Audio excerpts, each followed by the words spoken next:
ईसाई द्वारा सुनाई गई कहानी। ईसाई ने कहा, मैं मिस्र की राजधानी काहिरा का निवासी हूँ। मेरा बाप एक दलाल था। उसके पास काफ़ी पैसा हो गया था। उसके मरने के बाद मैंने भी वही व्यापार शुरू किया। एक दिन मैं अनाज की मंडी में अपने दैनिक व्यापार के लिए गया तो मुझे अच्छे कपड़े पहने एक आदमी मिला। उसने मुझे थोड़े से तिल दिखाकर पूछा कि ऐसे तिल क्या भाव बिकते हैं।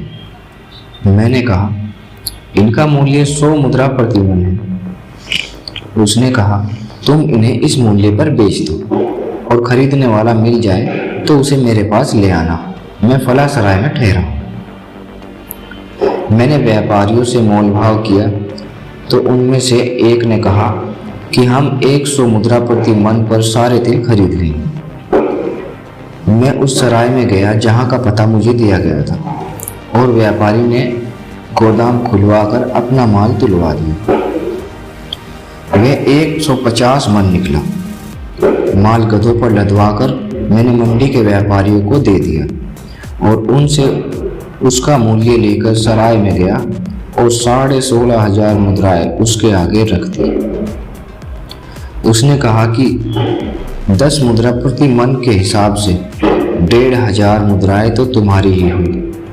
तुम इन्हें ले लो और बाकी 15,000 मुद्राएं भी अपने पास रखो। जरूरत पड़ने पर मैं तुमसे ले लूंगा। यह कहकर वह अपने नगर को चला गया। 1 महीने बाद मेरे पास आकर बोला कि मेरा रुपया तुम्हारे पास है। मैंने कहा, रुपया तैयार है, कहे तो अभी दे दूं, लेकिन आप घोड़े से तो उतरिए और कुछ खा पी लीजिए। उसने कहा, मुझे एक जरूरी काम से फौरन जाना है। तुम रुपया निकलवा रखो, मैं थोड़ी देर में लौटकर तुमसे ले लूँगा। मैंने रुपया निकलवा लिया, लेकिन वे लौटकर न आया। 1 महीने तक उसकी प्रतीक्षा करने के बाद मैंने उसकी रकम को सुरक्षापूर्वक तहखाने में रख दिया। 3 महीने बाद वे फिर मुझे दिखाई दिए। मैंने उससे कहा, आप अपनी रकम तो ले लीजिए। उसने हंसकर कहा, जल्दी क्या है, ले लूँगा। मैं जानता हूँ कि मेरा धन ईमानदार आदमी के पास है। ये कहकर वह फिर चला गया। 1 वर्ष बाद फिर दिखाई दिया तो मैंने कहा, अब तो आप अपना पैसा ले लीजिए।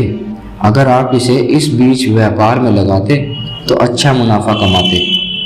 खैर, अब मेरे घर चलकर भोजन करें और रुपया ले लें।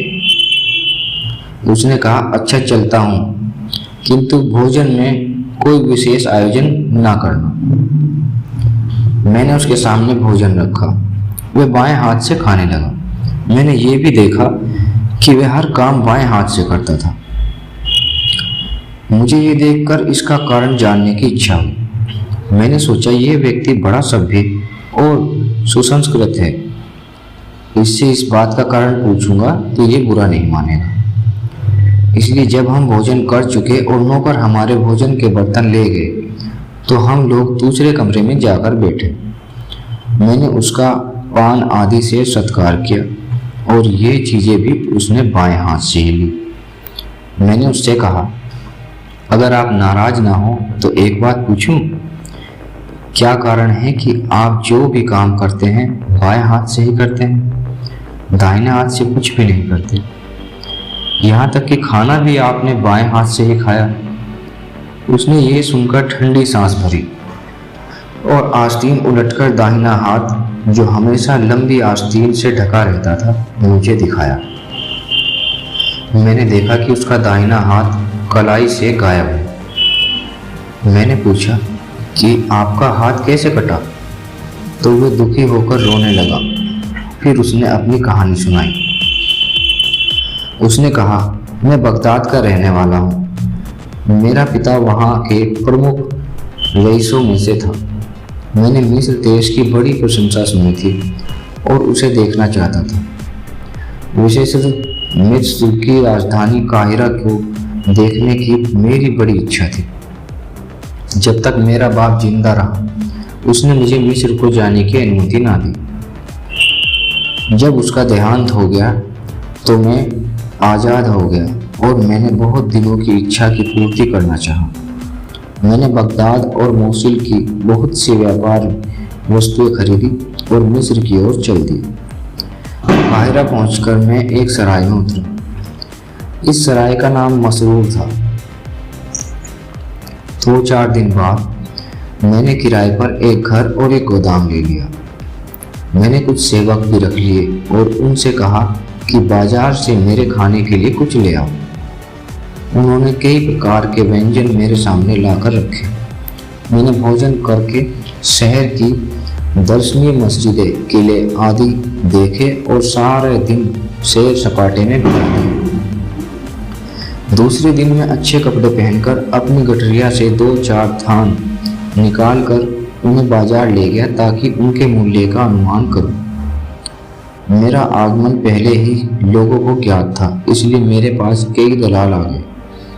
उन्होंने मेरे साथ बजाजों को दिखाया और उन्हें बेच डाला। मैं रोज थोड़ा थोड़ा माल बाजार लाता और वे बिक जाता, किंतु मेरा घर बाजार से बहुत दूर था और मुझे माल लाने की मजदूरी काफ़ी पड़ जाती थी। इसलिए दलालों ने मुझे सलाह दी कि यदि तुम हम पर विश्वास करो तो हम तुम्हें अच्छी तरकीब बताएं। तुम अपना सारा बेचने वाला माल इन व्यापारियों की दुकानों में रखवा दो। हर सप्ताह सिर्फ एक दिन सोमवार या गुरुवार को बाजार आया करो और व्यापारियों से अपने बिके हुए माल का दाम ले लिया करो। इसमें तुम्हारी रोज की मजदूरी भी बचेगी और समय भी। इस खाली समय में तुम नील नदी या अन्य सुंदर स्थानों की सैर करके जी बहला लेना। मैंने ये स्वीकार कर लिया। मैं दलालों को अपने घर ले गया और एक बार ही उन्हें सारा बिकने वाला माल दे दिया। वे माल को लेकर मेरे साथ बाजार आए और सारा माल व्यापारियों की दुकानों पर रखवा दिया।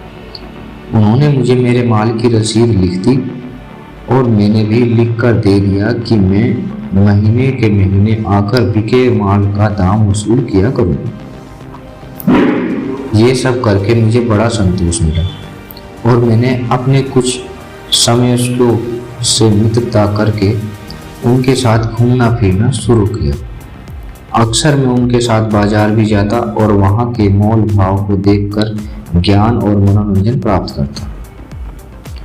एक दिन मैं बदरुद्दीन व्यापारी की दुकान पर बैठा हुआ था। एक अत्यंत संभ्रांत स्त्री यानी सुंदर स्त्री जो कीमती पोशाक और तरह तरह के जेवर पहने और जिसके साथ कई साफ सुथरी सेविकाएं भी थी, आकर मेरे पास बैठ गई। मुझे इच्छा होने लगी कि वे अपने चेहरे से नकाब हटाए तो मैं नेत्र सुख उठाऊं। उसने मेरी इस इच्छा को समझ लिया और बहाने से 2 क्षण के लिए नकाब को झटके से उठा दिया। मैं उसके अनुपम रूप को देखकर ठगा सा रह गया। उसने बदरुद्दीन से साधारण कुशल क्षेम पूछने के बाद एक जरी का थान मांगा। उसने एक थान दिखाया जो उस सुंदरी को पसंद आ गई। उसने पूछा, ये थान कितने का है? मैं इसे ले जाऊंगी और कल इसका दाम भिजवा दूंगी। बदरुद्दीन ने कहा, थान 6,600 मुद्राओं का है, किंतु ये इनका माल है और मैंने इनसे वादा किया है कि उनके बिके हुए सारे माल की कीमत आज ही इन्हें दूंगा। अगर मेरा माल होता तो मुझे चिंता नहीं थी, आप जब भी चाहती इसका दाम दे देती। उस स्त्री ने कहा, आप एक दिन के लिए भी नहीं ठहर सकते? बदरुद्दीन ने कहा कि मजबूरी है, मुझे आज ही इनके माल की कीमत देनी होगी। वह सुंदरी इस पर नाराज हो गई। उसने थान बदरुद्दीन के सामने फेंक दिया और बोली, तुम व्यापारी लोगों में सभ्यता और शील बिल्कुल नहीं होता। तुम अपने अलावा किसी का विश्वास नहीं करते। ये कहकर वे तमक कर उठ खड़ी हुई और दुकान से चल दी। मैं कुछ ही दूर गई थी कि मैंने पुकार कर कहा कि आप आइए, मैं आपको कष्ट पहुंचाए बगैर सौदा कर लूंगा। वह स्त्री लौट आई क्योंकि उसे ये तो मालूम था कि माल का मालिक मैं हूँ। मैंने वे थान उसे देकर कहा कि आप इसे शौक से ले जाएं। ये आप ही का है, चाहे दाम दें या ना दें। वे ये सुनकर बहुत खुश हुई और बोली कि भगवान आपको धनी और सुखी रखे।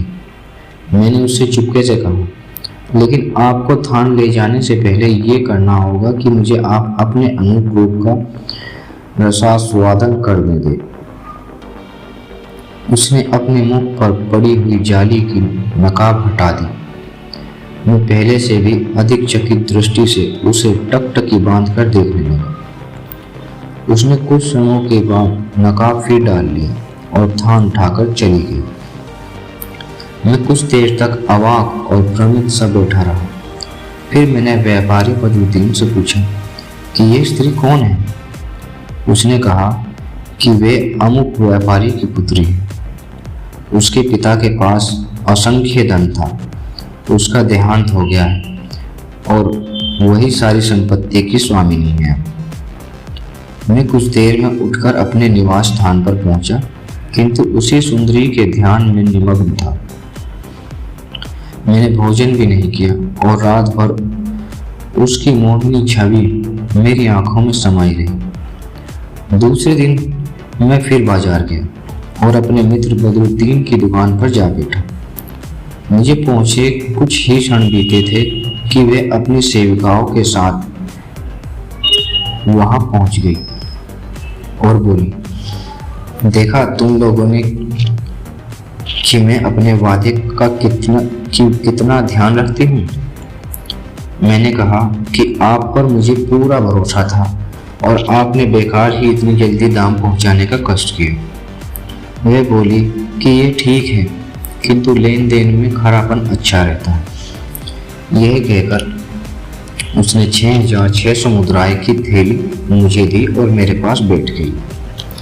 मैंने कुछ क्षणों में, जब बदरुद्दीन तथा अन्य लोगों का ध्यान इधर न था, उससे अपने प्रेम का निवेदन किया। उसने कुछ उत्तर न दिया और उठकर चली गई।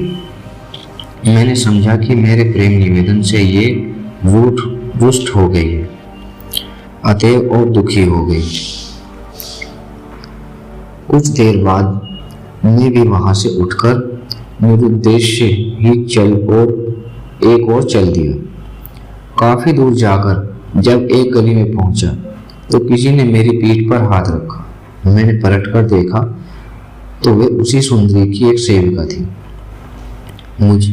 मुझे उसे देखकर खुशी हुई। उसने धीरे से कान में कहा कि मेरी मालकिन तुमसे बात करना चाहती है और तुम्हें बुला रही है। मैं तुरंत उस परिचारिका के साथ हो ली। थोड़ी दूर जाकर देखा कि वे सुंदरी एक शराब की दुकान पर बैठी है। वे मेरी प्रतीक्षा अधीरता पूर्वक कर रही थी और उसने मुझे तुरंत हाथ पकड़कर अपने समीप बिठा लिया और बोली, तुम ही मेरे प्रेम में व्याकुल नहीं हो, मेरी भी यही दशा है। किंतु बदरुद्दीन के सामने ये कहना उचित नहीं था। उसने कहा कि या तो तुम मेरे घर चलो या मैं तुम्हारे घर आऊं। मैंने कहा, मेरा घर किराए का है, तुम्हारे आगमन के योग्य नहीं हो, मैं ही आ जाऊंगा। उसने कहा, ठीक है, कल बुधवार है, तीसरे पहर तुम अमुक गली में आकर अमुक व्यापारी का मकान पूछना, मैं वहीं मिलूंगा। मैं घर आ गया। वे दिन और रात बेचैनी से बिताई। दूसरे दिन सवेरे ही मैंने बढ़िया कपड़े पहने, निश्चित समय पर एक थैली 50 असरफियों की अपनी कमर में बांधकर उस सुंदरी के बताई हुई गली में पहुंचा। मैंने एक आदमी से उसका मकान पूछा तो उसने बता दिया। मैंने अपने किराए के ऊँट के चालक को किराया देकर कहा कि कल सुबह यहीं से मुझे ले जाना और मेरे घर पहुंचा देना। घर के दरवाजे पर जाकर ताली बजाई तो गुलाम लड़कों ने द्वार खोला और कहा कि अंदर आइए, मालकिन आप ही की राह देख रही। मैं अंदर गया तो देखा कि 7 सीढ़ी ऊंचे फर्श की एक विशाल बारहादरी है जिसके चारों ओर जाली का घेरा है। उसके आगे एक फूलों का बाग था। इसके अलावा कई घने वृक्ष भी उस भवन में थे। कई फलों से लदे हुए पेड़ भी थे जिन पर पक्षी कलरव कर रहे थे। पक्षियों की मधुर ध्वनि के अतिरिक्त ऊंचाई पर बने हुए कुंडों से निर्झर रूप से पानी उस बाग में गिर रहा था। एक कुंड बड़े विशाल और सुंदर थे। उनमें अजगर के मुख की आकृति के प्रणाले बने थे जिनसे पानी बाग में गिरता था। पानी भी स्फटिक मणि की भांति स्वच्छ और अत्यंत निर्मल था। दोनों गुलाम मुझे एक मकान में ले गए जो अत्यंत सुंदर था और उसमें भांति भांति की सजावट की चीजें रखी थी। वहां एक गुलाम मेरे पास रहा और दूसरा दौड़कर अपनी मालकिन को खबर करने के लिए गया। कुछ ही देर में वो सुंदरी हंस जैसी मंद और शालीन गति से चलती हुई आई। वह अत्यंत मूल्यवान वस्त्र पहने थी और सिर से पांव तक जेवरों से लदी हुई। उसे देखकर मैं खुशी से पागल हो गया। वह भी मुझे देखकर अत्यंत प्रसन्न हुई। हम दोनों एक कमरे में बैठकर बातें करने लगे। कुछ देर में भोजन बन गया। हम दोनों ने साथ ही भोजन किया और फिर बातें करने लगे। थोड़ी देर बाद गुलाम हमारे पास फल, मेवे और शराब लाए। कुछ सेविकाएं मीठे स्वर में गाने लगी और कुछ अन्य प्रकार की परिचर्या करने लगी। मेरी प्रेमिका भी अपने हाव भाव और अपने मधुर गायन से मेरी प्रसन्नता बढ़ाती रही। इसी तरह सारी रात आनंद से बीती। सवेरा हुआ तो मैंने 50 रुपयों की थैली चुपके से उसके गांव तकिए के खिलाफ के अंदर रख दी और उसके पास से उठकर कहा कि अब मैं चलता हूँ। उसने पूछा कि अब कब आओगे? मैंने कहा कि आज शाम को फिर आऊंगा। वह हंसी खुशी मुझे द्वार तक पहुंचा गई। सवारी के लिए ऊंट वाला दरवाजे पर मेरी प्रतीक्षा कर रहा था। ऊंट पर बैठकर मैं अपने घर आया और ऊंट वाले से कहा कि शाम को मुझे फिर उसी मकान पर पहुंचा देगा। अपने घर से मैंने तरह तरह की खाद्य वस्तुएं उस सुंदरी के घर भिजवाई। शाम को निश्चित समय पर ऊंट वाला आया। मैंने एक और 50 रुपयों की थैली कमर से बांधी और अपनी प्रेमिका के साथ सारी रात बिताकर सुबह फिर चुपके से वह थैली उसके पास छोड़कर विदा हुआ। इसी तरह मैं काफी समय तक उसके यहाँ जाता रहा और रोजाना 50 रुपयों की एक थैली उसके पास छोड़ आता रहा। कुछ ही समय में मेरा सारा धन समाप्त हो गया और मैंने उसके यहाँ जाना छोड़ दिया। धनाभाव में मेरी बुरी हालत हो गई और मेरी समझ में नहीं आ रहा था कि क्या करूं। एक दिन सवेरे के समय मैं शाही किले के पास घूमने गया। वहां काफी भीड़ भाड़ थी। अचानक मैंने देखा कि एक आदमी घोड़े पर सवार आ रहा है और उसकी जीभ में एक लंबी डोर के सहारे एक मुद्राओं की थैली लटक रही है। संयोग से एक लकड़हारा उसके समीप से निकला। उसने लकड़ियों की खरोच से बचने के लिए घोड़े का रुख यकायक फेरा। इससे वह थैली मेरे बिल्कुल पास आकर गिरी। मैंने लालच में आकर थैली को झटके से अपने कब्जे में कर लिया। सवार ने जब देखा कि थैली गायब है तो अपनी तलवार म्यान के अंदर रखे हुए ही उसे मेरे सिर पर मारा। मैं गिर पड़ा। आसपास के लोग उस सवार को बुरा भला कहने लगे कि तुमने इस बेचारे को क्यों मारा? उसने कहा, तुम लोगों को कुछ नहीं मालूम, यह चोर है और उसने मेरी थैली चुराई है। मेरा दुर्भाग्य से उसी समय सिपाहियों की गश्त आ पहुंची। गश्त के मुखिया यानी दरोगा ने पूछा कि भीड़ क्यों लगाई हो? सवार ने अपनी थैली के खोने की बात कही। दरोगा ने पूछा कि तुम्हें किसी पर शक है या नहीं? तो उसने मेरी ओर इशारा करके कहा, थैली इस आदमी ने चुराई है। दरोगा ने पूछा तो मैंने इनकार किया। फिर भी सवार ने जोर देकर कहा कि चोर यही है। अब दरोगा ने सिपाहियों को आदेश दिया कि मेरी तलाशी ली जाए। मेरी तलाशी ली गई तो थैली मेरे पास से निकली। दरोगा ने सवार से कहा कि अगर ये थैली तुम्हारी है तो कुछ पहचान बताओ जिससे सिद्ध हो सके कि थैली तुम्हारी है। उसने एक विशेष प्रकार के सिक्कों का नाम लेकर कहा कि इस थैली में इस प्रकार की 20 सिक्के हैं। थैली को खोलकर देखा गया तो उसमें वास्तव में उस प्रकार के 20 सिक्के निकले। दरोगा ने थैली सवार को दे दी और मुझे पकड़कर काजी के सामने पेश कर दिया। काजी ने आदेश दिया कि इसका दाहिना हाथ काट दो, क्योंकि चोरी की यही सजा है। चुनाचे मेरा हाथ काट दिया गया। फिर काजी ने कहा कि यह तो चोरी का दंड हुआ, इसने झूठ भी तो बोला है, इसलिए झूठ के दंड स्वरूप इसका एक पांव भी काटा जाए। अब मैंने उस सवार के, जो गवाह के तौर पर वहां था, पांव पकड़े और विनती की कि मुझे काफ़ी सज़ा मिल चुकी, अब इस नई सज़ा से मुझे बचाओ।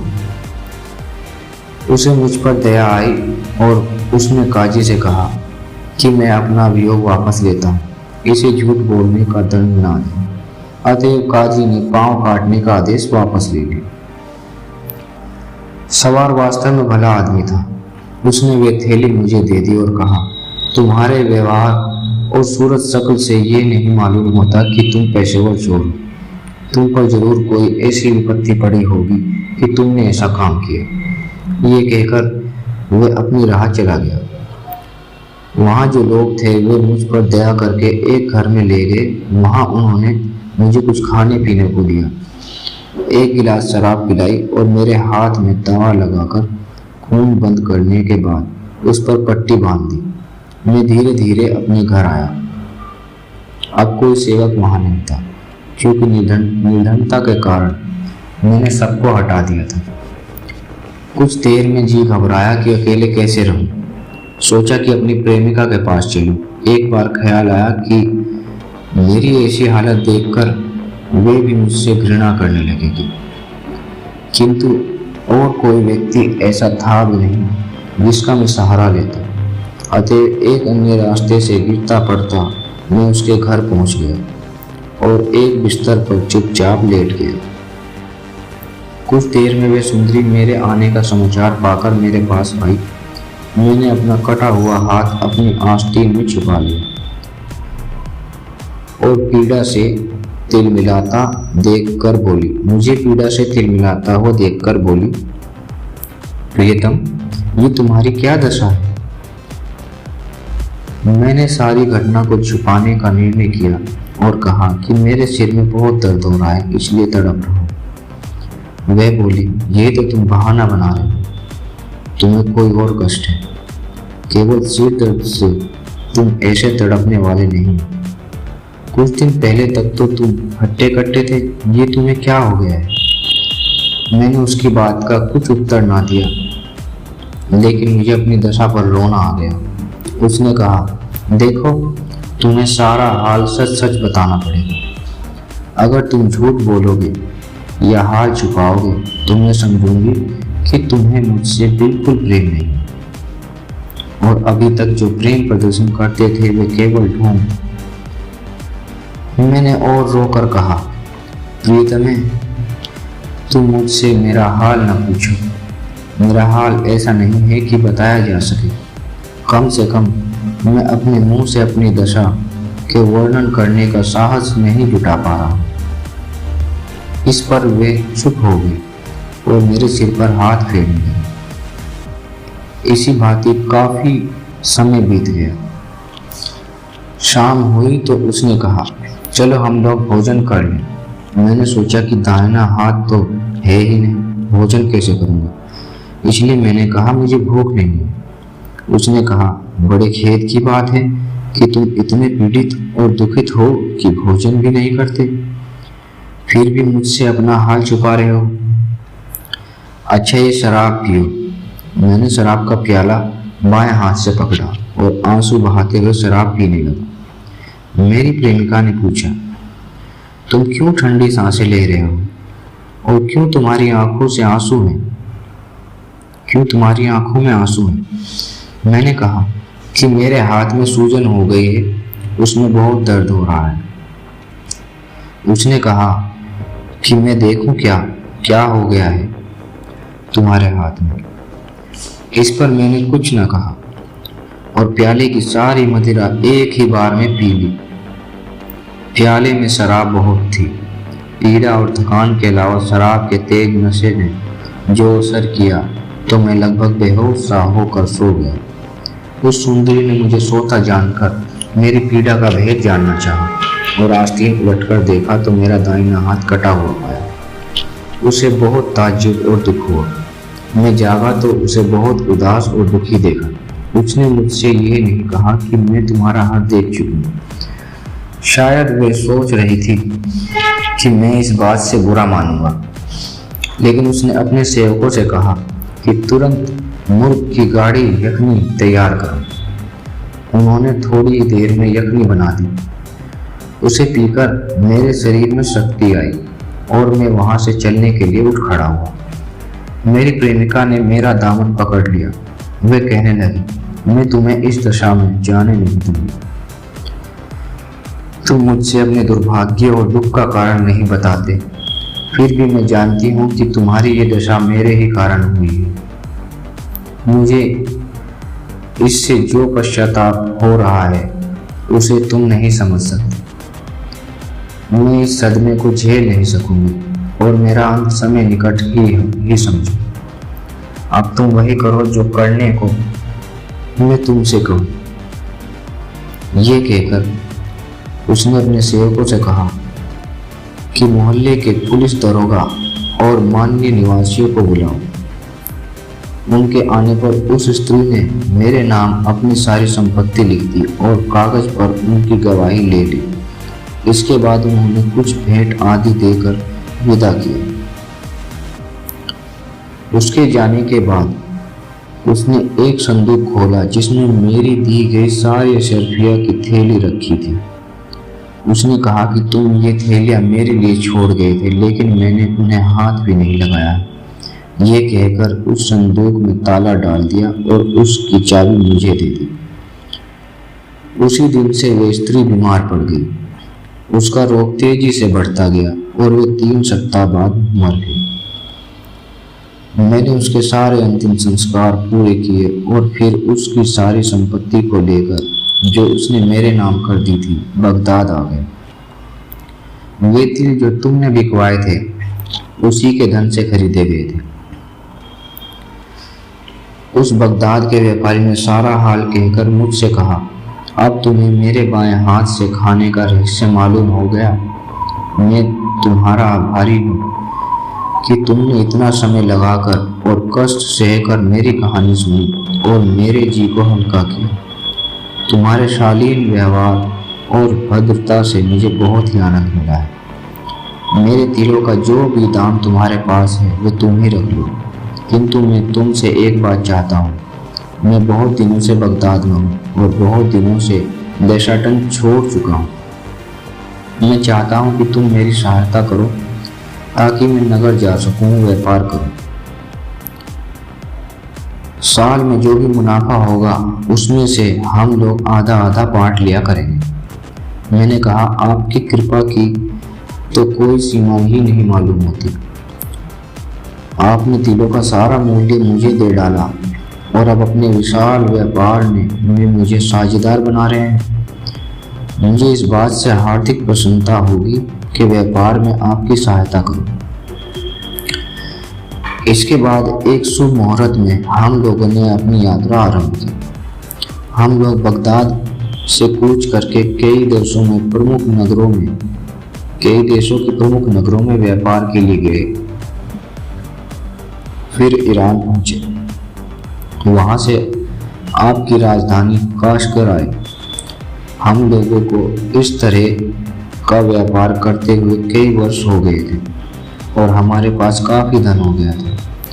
फिर उस आदमी ने कहा कि अब मेरी इच्छा है कि मैं ईरान में स्थायी रूप से रहने लगूं। चुनाचे हम लोगों ने अपनी सारी धन संपत्ति आधी आधी बांट ली और खुशी खुशी एक दूसरे से बिता ली। वे ईरान में जाकर रहने लगा और मैं काश्मीर में बस गया। ये कहकर ईसाई व्यापारी ने कहा, मेरी यही कहानी कुबड़े की कहानी से विचित्र है या नहीं? बादशाह ने आंखें तरेर कर कहा, बिल्कुल बकवास है। तुम्हारी कहानी में कोई दम नहीं है। मैं तुम चारों को उस कुबड़े के बदले मरवा दूंगा। अब मुसलमान व्यापारी आगे बढ़ा और बोला, सरकार मुझे भी मौका दिया जाए। मुझे आशा है कि मेरी कहानी अधिक मनोरंजक होगी। बादशाह ने कहा, कहानी सुनाने की अनुमति दे दी गई है, कहानी सुनाओ।